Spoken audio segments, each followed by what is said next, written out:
Candidates, this next question touches home for many Americans and many people right here in the state of Michigan. The U.S. Surgeon General has declared gun violence a public health issue.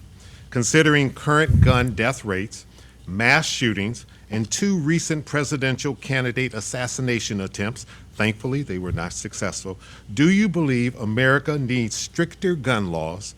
Yes or no, and why? Ms. Slotkin? Yes.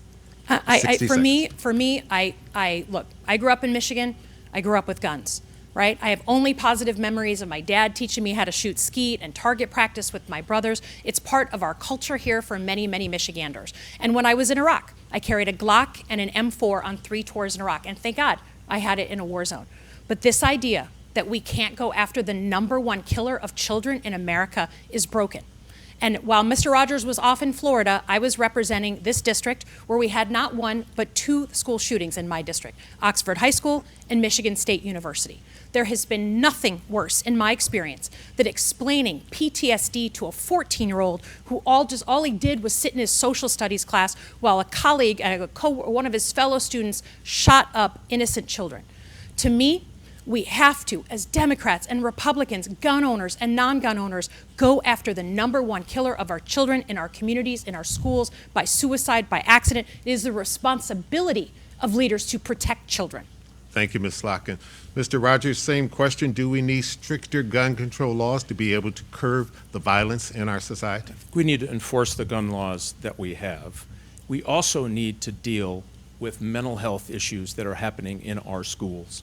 This generation of Americans is under mental duress and distress like I have never seen before. And it means that we're going to have to come together on how we get ahead of these problems. Banning guns isn't going to do it. Matter of fact, the two shootings that happened here in Michigan were by handguns. Everybody talks about the other kinds of guns. We need to get at the root of the problem, which is mental health. And so if we don't tackle this mental health issue, we're going to be in trouble. And I just tell you the difference between where my opponent is on this.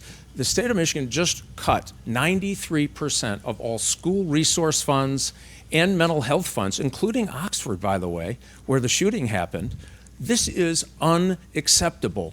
And there are other ways to do it. I did it in my personal life when I was in the private sector by trying to get dogs into schools so that they could be a deterrent to shootings happening in schools. There are so many other things that we can do. This notion of thumping your chest isn't going to get it done. Mr. Rogers, and we better get serious about helping this mental health issue happening in these younger generations. All right, thank you very much. Let's be mindful of the clock. I know you're passionate, both of you, on this. Your rebuttal, Ms. Sure. Slotkin. All you need to know is gun violence is the #1 killer of children under 21 in our country. Are you going to do something about it, or are you not? My opponent doesn't want to do anything about it, right? And why?